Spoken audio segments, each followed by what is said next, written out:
আমাদের একজন পরিচিত শেখ মুখতার আহমদ সারাক্ষণ তিনি শিয়াদের পক্ষ নিয়ে কথা বলছেন। ইরানের পক্ষে, মানে ইরানের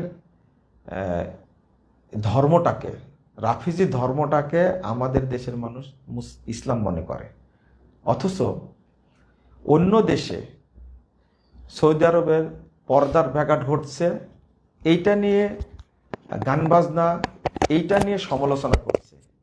কিন্তু ইরানটা যে বিদ্যালয় একটা, সেখানে যে ঘন্টায় বৈধভাবে মেয়ে ভাড়া পাওয়া যায়, এই ইরানে যে কন্ট্রাক্ট 6 মাসের জন্য, 1 সপ্তাহের জন্য, 1 মাসের জন্য মেয়ে ভাড়া পাওয়া যায়, ছাত্রছাত্রী সেখানে ভাড়া করে বৈধভাবে বসবাস করে, সেই দেশে তো আর জেনা দরকার নাই, সেই দেশে তো পতিতালয় দরকার নাই, যে দেশে এইভাবে বৈধ জেনা করার ব্যবস্থা করা আছে।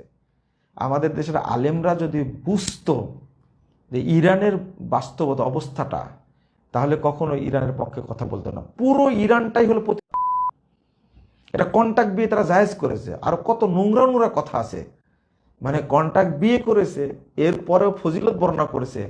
তারা মিলন করতে গিয়ে যতটা কথা বলে, সমস্ত কথায় 70,000 ফেরেস্তা, প্রত্যেকটা কথায় 70,000 ফেরেস্তা জন্ম নেয়। আর সেই 70,000 ফেরেস্তা তার জন্য কিয়ামত পর্যন্ত নেকি লিখতে থেকে আমল নামে। নাউজুবিল্লাহ, আস্তাগফিরুল্লাহ। জেনা করে আবার ফজিলত বর্ণনা করেছে, কন্ট্রাক্ট বিয়ে করে জেনা করার পরে যারা মানে গোসল করে, এই গোসলে যত ফোঁটা পানি বের হয়, সমস্ত ফোঁটা থেকে 70,000 করে ফেরেস্তা জন্ম নেয়। আস্তাগফিরুল্লাহ, আস্তাগফিরুল্লাহ। এই শিয়াদেরকে আমরা এত কাছের মনে করি, আমরা এতটাই বোকার বোকা, যারা সাহাবীদের গালি দেয়, যারা তাবেঈদের গালি দেয়, কাফের মনে করে, গালি না শুধু কাফের মনে করে, তাদের পক্ষে আমরা আজকে সাফাই গাচ্ছি। আল্লাহ এদেরকে হেদায়েত দান করুন, এবং যারা সাহাবী তাবেঈদেরকে গালি দেয়, আল্লাহ এদেরকে ধ্বংস করুন। আমিন। সুবহানাক আল্লাহুম্মা বিহামদিক, আশহাদু আল্লা ইলাহা ইল্লা আনতা, আস্তাগফিরুকা ওয়া আতুবু ইলাইকা।